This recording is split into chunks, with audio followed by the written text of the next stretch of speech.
Hello and welcome to another episode of The Advantage. I'm your host, Michael Fiddle. Today is Tuesday, March 5th, and on today's podcast, we are doing a slate breakdown and going over best bets on the Wednesday NBA board. I will break down so much of what I'm seeing and more. I even have a good friend and regular of the pod joining me because when I took my first perusing through the NBA odds for tomorrow, there wasn't that much that I could find. So I had to call up a friend, ask him to join me on the pod, tell him to go find some good bets, which he already had a few of, and to come break them down. So all of that and more on the other side. Let's get it going. I'm the type to get shit done. You the type to observe.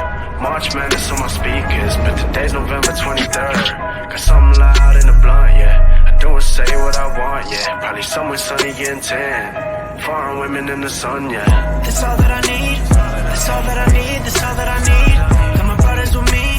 Got my brothers with me and my mama's healthy. That's all that I need. All right, everybody, before we get started, let me remind you guys to rate, review, and subscribe on whatever podcast platform you are listening to follow me on Twitter at FiddlesPicks, and to sign up for my free gambling newsletter, fiddlespicks.substack.com. That is where you could find all of my best bets and their full write-ups, their unit exposure, my podcast links, and occasionally a free giveaway. Joining me on the pod, if you're watching on the Fantasy Basketball International YouTube channel, you will see I am joined by the most frequent guest on the show, Gibby Graves. The last time we talked NBA was when we did the All-Star break game, and you were debuting as Doc Rivers with the scratchy voice on the pod. How is the throat feeling? Do you have your voice back? And are you ready to talk some regular season ball? Voice is back. I'm no longer Doc. I'm, loving the earnings that I made from the win against you in Austin in those games. I had a strategy and it paid off with the dunk contest and the 3-pointer. So, things are good. Voice is back, but ready for, regular season basketball, real basketball. So happy to hop into it. Did you happen to watch the Celtics Cavaliers game tonight at all? I did not watch the Cavs Celtics game tonight. I watched the Celtics game when it was the Warriors, but I watched the first half. But I did not watch tonight. I saw it was a close game and that the Cavs won. But anything interesting pop off there? Gib, Celtics were up 20 late in the third quarter. Cavaliers won the fourth quarter. No Donovan Mitchell. Another epic Celtics collapse. The Cavaliers win the fourth quarter by 17 points to win by 1. A couple points there. One, that's really good for your Coach of the Year bet because I have been hearing some rumblings that what's his name, Azula was getting a little love because of some of the smackings they were putting on people. But was it a certain Boston-based sports podcaster that was saying Boston stuff? Okay, just checking. It was. But I think that's good. There's no way he can win if they're going to have meltdowns like that. But good. I don't like the Celtics how cocky they've been getting. I really do like the Celtics, and I want them to win for a number of reasons, but I like to see a little bit of parity in the league. Speaking of which, I have a question for you because I've been noticing this. I'm obviously a big prop better. Love my props, right? Love them. I've been, props are anytime there's a lot of scoring, my prop bets all hit and do well. But it seems like every freaking game now is the under is hitting. Like none of the overs are hitting. My man, you just teed me up so well for something that I want to go on an epic rant on this podcast for, and it explains this. Let's just let this segue into starting today's slate breakdown. If we go look at the totals on the NBA board for today, Gib, all of the lines are about 3 or 4 points dropped from the open. They're all 4 points lower. For example, Magic Wizards opened at 227. It is at 224.5. Hawks Cavaliers opened at 222.5. It is down to 218. Grizzlies 76ers opens at 214.5. It is down to 209. This is everywhere. Bulls Jazz 230.5 down to 225.5. I'm not going to stop. Trailblazers Thunder opens 233 down to 225. Bucks Warriors opens 231 down to 228. Clippers Rockets has stayed neutral, and the lone game to get sharped a little bit towards the over is the Lakers and the Kings. There has been so much movement towards the under And we need to ask ourselves, why is this happening? And why aren't players scoring right now in the NBA? And the answer, Gib, it's not that obvious, but it's actually very relevant and has created a significant edge in the betting market. We heard Adam Silver during the All-Star break talk about that they were going to review with the competition committee some of the rules and all the offensive efficiency. And coming out of the break, we have clearly seen a reinterpretation of some of these rules, an adapted usage and application of some of these rules. They are letting players bump as they go to the rim. They are calling more illegal screens on the offensive player. And it has created this world in the NBA betting world where everything, like 70% of unders are cashing. Today, the lines were moving 8 points lower. I grabbed Nets 76ers at 220.5. It closed at 212. And so I grabbed both sides of those and I middled it. I did the same things with Knicks versus Hawks today. So all of these games are moving towards the under. And part of the reason why I don't know if I have any good bets on this slate is because I don't know if they opened a little bit lower and now they're moving further. And we have seen this 8 points of movement by opening 4 points lower and then moving an additional 4 points. And has it been priced out? Or do these lines have more room to go? Or have they gone too far? But this is something that's new. It's real. It's shaking the market. And I don't really know how to read it because I come at everything like I want to study the line movement. This is so abnormal in line movement in the NBA that I am stuck. I grabbed one bet for tomorrow. I'll go right into my first one. It is that Magic at the Wizards under. I got the 227 when I saw the entire rest of the board at 225 and 224.5. I said, all right, I'm just going to pick off this discrepancy, play the under. It immediately moved within seconds. Like literally, I don't even know if I got to post it on Twitter before it moved. 224.5 immediately. So now no one obviously can take that because I wouldn't recommend playing that because it's at market consensus. And I don't know how much further it's going, but I am just at a loss and calling this the NBA's version of March Madness. I can understand why all your prop bets are not hitting. I can understand why those overs are not cashing, but I don't know if we could still bet into it. I don't know if the market's caught up to it, and I don't know what that means for the next few days. Yeah, I mean, I've been watching, you said the rules and the bumping. I think that's such a big thing. I was just watching, and one of my favorite teams to watch is the Sixers, even with Embiid out, because I love Tyrese Maxey. But a lot of what Maxey does is he runs in and hits the defender, and he initiates the contact. And he's beginning of the season was getting that call every time. So that's why his numbers were like crazy. But I've been watching the past couple games, has not been getting that call. And so his numbers have been lower. And so that's part of the reason why I think the Sixers are struggling, a little bit trying to put points up is because, Maxey's not getting the same calls as he was earlier in the year. This is another great example. The 76ers, whether it be Maxey or Embiid or even Harden last season, would cash overs because their insane efficiency about getting to the line and converting at the line. Embiid, most free throws in the NBA, right? Per 36. Maxey, another guy who's incredibly high free throw rate. I was in a meeting, like a Tuesday call for the Action Network NBA group, and the senior writer? He's the head honcho. It's Matt Moore of Action Network was talking about this, and I literally interrupted him, and I said, I'm so glad that you're mentioning that this is real because I have been standing up at my TV going, where's the call? And I never do that shit. I have been yelling, where's the foul 40 times over the last 2 weeks and twice in the entire season before. It is noticeably different. It is hard to get a read on. And I don't really think any of these totals can still be played. Is there anything where you're like, would you even go? Here's the right way to ask this, Gabe.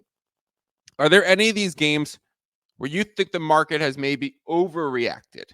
Do you think some of these teams are more away from the basket? Like the Celtics, I wouldn't be as concerned about playing a Celtics over versus under because they shoot so many threes and they don't get to the line that much. So are there any games that we see tomorrow where you might like buying the dip in the under, as maybe this trend doesn't apply to this team?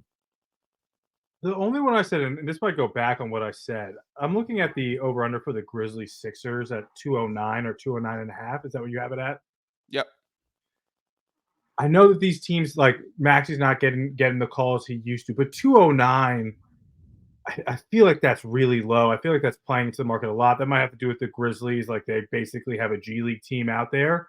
But a lot of those guys can fucking sorry to curse. I don't know if you have to cut that out, but Fuck you for cursing, Gibby. but like Gigi Jackson, he can light it up. You know, Kennard can light it up. There's guys who can put points up. So I feel like they've gone a little too far on that one. So the 209 number for me, I kind of feel like that score is going to go over. That was the only one I saw where I was like, I might think about taking the over here at 209. So that could be one, but let's just add a layer of context that if this game opened at 214 and a half, and the entire market consensus is at 209 and a half right now, Caesars is at 209, you could pick off the over 209 because that's the lone number there for a 50% of what you expect to bet, and see if this the other 209.5s keep coming down, because then maybe you could add on a 208.5 or a 208 pregame if this keeps going that direction. And if it eventually bounces back up, then you grabbed a 209 because that was the low number there. And now you just have a smaller bet in a good position if the closing number becomes like 211. So if you learn how to time these things, take an idea of where books are sitting, what you have access to bet, and betting these things in different intervals. I was thinking, is it maybe Bucks Warriors? Because Dame versus Giannis, Dame versus Curry, we have to see if Giannis is going to play. But immediately when Giannis sat, Dame was just chucking three balls. And if they're going to be putting up threes and we get the main guy who goes to the line and puts up points at the free throw line so frequently actually out of the game, then maybe you're getting an overreaction to the under if the guy who is not going to get to the line is actually not in the game, right? Does that make sense of what I'm trying to say?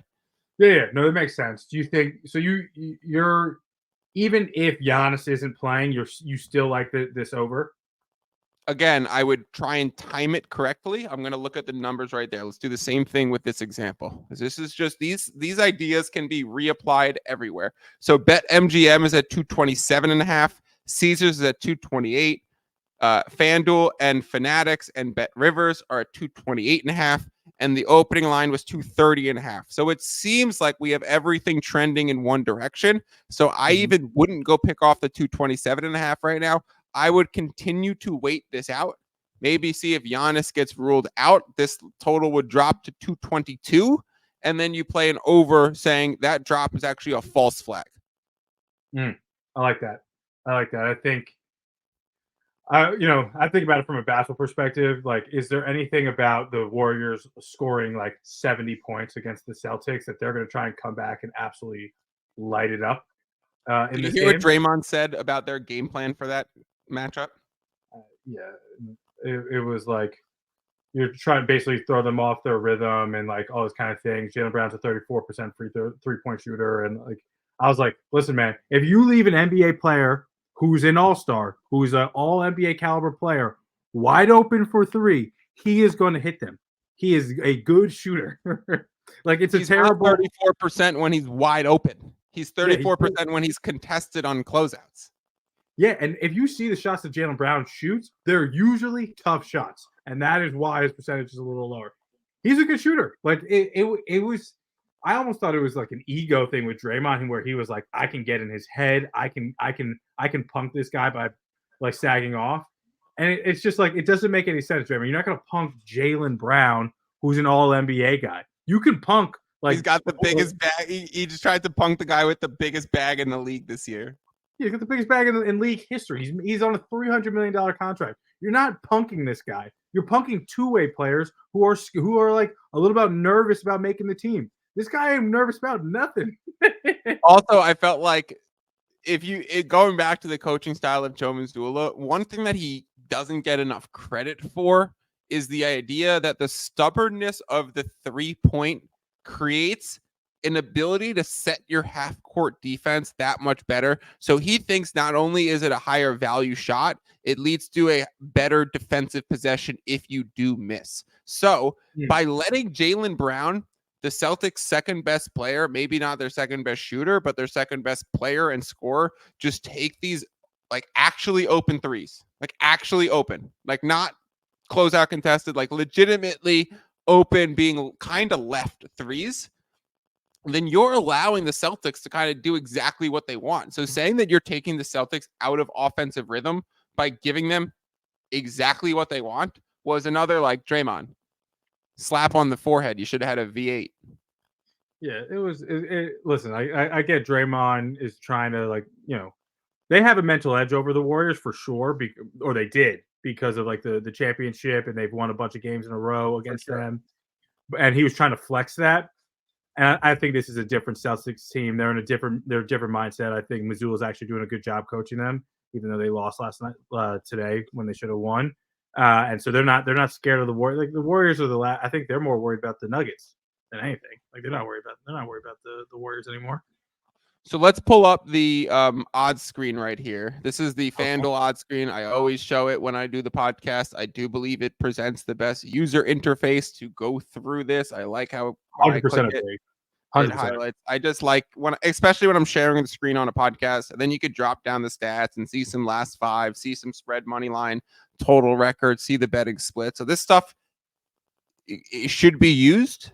It shouldn't be relied upon. It should be referenced and used. Gib, this Lakers -3 at -112. See that? Yep. Let me see if I could quickly do it on the. Hold on. I'm actually going to show all the screens right now. I'm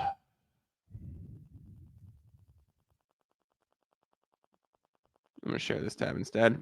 This is a no-brainer to grab. I'm showing on the screen Lakers -2.5 at -109 juice on Bet Rivers. Yep. This is absolutely going to be a play for me on this slate. I'm going to have to stop sharing my screen, log into my account, because when I do the pods where I share my screen, I don't want all my account balances to show. So I'm going to log into this account, take down the screen, and I'm going to bet Lakers -2.5.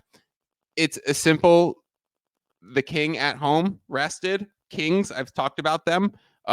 Good record this season, but net rating shows them to be much closer to a 500 team. I don't mind playing a low number like this against the spread. I don't find the movement to be that much of a loss in value. Once you get to the 4, 5, 6, 7, you're talking about really valuable NBA key numbers. Around the 1, 2, 3, less important. 2 is the 8th most common outcome in the NBA. So moving from 2 on to the 3 or grabbing it before at the 2.5 and before the 3, you still get that good value because the 3 is more important than the 2 and the 1. You get a market indicator from FanDuel being at a juiced -3. If they're charging 3 cents more and half a point more, and that half a point in this case is worth about 6 or 7 cents, then where FanDuel is 10 points or 10 cents on the dollar more expensive than the same Lakers line at Bet Rivers. I have noticed, and if you follow my plays, if you listen to my podcast, you've noticed a heavier amount of Bet Rivers plays coming in. I've noticed they're a little slower to the market. I realize they're a little slower to react. I don't know why, but I'm going to just take it as a win, and I'm going to remove this screen. I'm going to go back to FanDuel, and I'm going to go submit that bet. Lakers -2.5 Gib. It's also a place where, because I'm taking the favorite, I'm glad that this is the one where the total isn't moving down. Although it's a small spread, I like there to be more total points scored if I'm backing a favorite to cover the spread. There's 250 or 240 points scored in this game. There's going to be so many outcome combinations for the Lakers to win by 4. If this is a 209 game, right? If this is going to be Grizzlies, who are the Grizzlies playing? 76ers, where the game's at 209 and a half, it's harder to cover the spread with less total points scored. So I'm just stacking these market reads on top of each other. My basketball brain agrees. So I will be on Lakers -2.5 in addition to my Orlando Magic Wizards under 227. I will play the Lakers for probably a unit and a half is what I will give out. I like that. I like the King at home. And actually, I think the Lakers have been playing better just generally watching them play. D'Lo looks good, and so Anthony Davis. They seem like they're coming together right now. Is there any other spreads that you like? Or props Um, or anything? Go into anything that you like. Doesn't have to be spreads.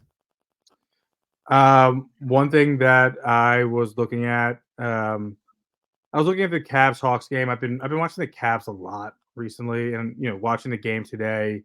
Or I didn't watch the game, but I looked at the box score. Looking at Evan Mobley, 4 points today, 4 points, 23 Really? minutes, 23 Me and minutes. you have been having off-air conversations about what he's actually worth in the league, and it is very confusing. We had a nice discussion yesterday. Does Evan Mobley get the max? Mike, you're on the yes side. I'm on the no side. I'm on the yes side because he's so young, he's shown promise, and he's in Cleveland. It's there's layers to it than just like if he was on the Miami Heat, would he get a max? I don't know. I even lean yes, to be honest. And so right now, I think that the books might overreact. I don't have the number because a lot of the books don't have what their over under is for a prop bet. But I think they're going to overreact and have Evan Mobley's point number as way too low. So I would be looking to take that for a prop bet as an over against the Hawks. I think they're going to try and get him to bounce back. I really think that like him being in a good place with Donovan Mitchell out is important to the Cavs' success. So they're going to try and get him the ball to get his confidence back because him scoring 4 points, honestly, is unacceptable. I don't know if they have a to add on to your point, Okongwu will be out for this game too. So who's going to be the main primary defender on a guy like Mobley? Is it going to be Jalen Johnson trying to play a little bit sized up? Is it going to be Capella trying to split rim protection duties between Jared Allen and Mobley? So yeah, I definitely agree. You're buying low on the dip. I also want to point out, Gib, that's one of the ones, and I'm going to just keep flipping around these tabs. Now that I figured out the StreamYard, this is pretty cool.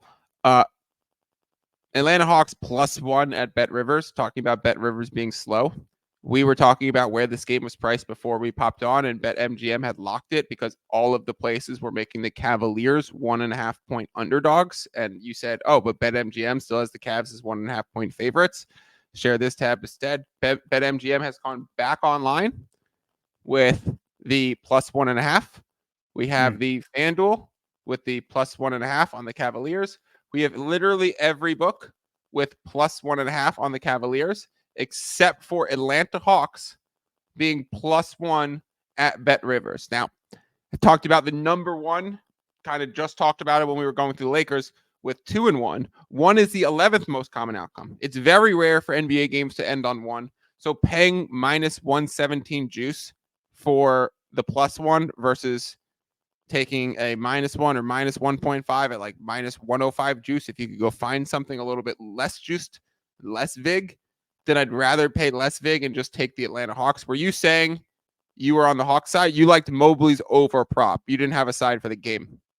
For the game, I liked the Cavs. I think the Hawks just beat the Knicks and the Cavs just beat the Celtics. So they're both Hawks coming up. suck.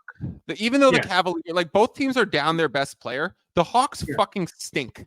Like the Cavaliers are actually good. They fight. They just beat the Celtics. They just had an awesome win. So, yeah, I kind of agree. I don't know why the Hawks. I don't like going against the market. So the whole market going through Hawks being the consensus favorite, not making me want to go jump on the Cavaliers right now or yet at all. But strange. If you get a plus money Cavaliers line tomorrow on just the money line, that's interesting. Yeah, and Cleveland does. They still have really good pieces, even if Donovan Mitchell's out. I love, like we both are big Garland guy. Like love Garland. Big Garland guy. BGG. And I think like he gets a little bit more freedom. He gets a little more juice to go with Mitchell out, and I think he can have some big games. So I'm all for the Cavs in that game. Yeah, I think that I agree. I'm not going to go anti-market consensus right now. It's another example where you might just want to time it. You might want to wait it out. You might want to see if you get a +2, a +2.5, a plus money on the money line. Just wait it out. even though that's where if you agree with me and Gibby that your basketball opinions on that side, like Sam Hauser, I mean not Sam Hauser, Sam Merrill, it's kind of good. Is Merrill like the random white guy on the Cavs? Yeah, the Hawks used to have Kyle Korver. Kyle Korver walked, so Sam Merrill could run on the Cleveland Cavaliers. Yeah, dude, I was texting my buddies who I'm in the Knicks chat with because when the Cavs were playing the Knicks, I was like, I don't know who this kid is, but he's got an absolute he's got an absolute flamethrower. This guy's torching. He torched the Knicks.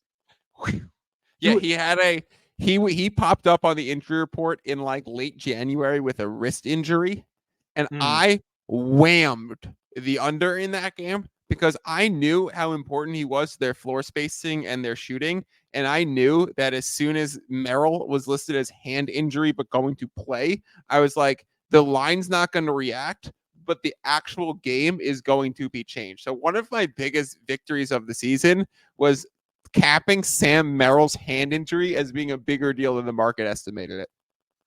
I also Dude's got a flamethrower is the right word. Absolute torch. Thinking of just speaking of Mobley again, in the Knicks game when it was crunch time, during that Knicks game, they benched Mobley at some point so Merrill can come in the game. Okay. We need to speak on this. This is not the first time they've done that, Gib. When Mobley came back from his recent injury, he was on a minutes restriction.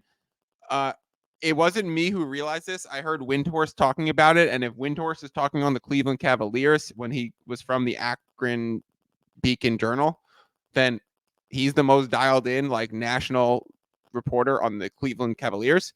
And he says that they were using Mobley's minutes restriction so that it would purposely end up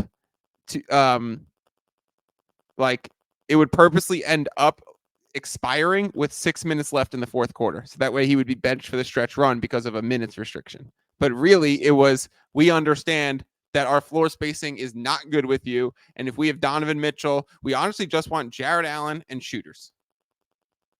I agree. I mean, I was kind of flabbergasted, and this is why I was like down on him when we were talking about it. I was like, how is this guy? He got so much praise. He's Bill Simmons' literal favorite person on the planet, and I just don't see it. I don't see it at all. He can't shoot a lick.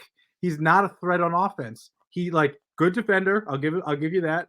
But like he can't play down the stretch because you can't have him and Jared Allen clogging the paint for Donovan Mitchell and Darius Garland. They can't go anywhere. The paint's clogged. Do you think when Jared Allen leaves, we see an unlocked Mobley, or are we still disappointed in him? Well, I don't know if is Jared Allen gone? No, but I'm saying there will come a time, right? There will come a time. It's just like Memphis, and I think it's very similar to Memphis with Steven Adams and Jaren Jackson Jr.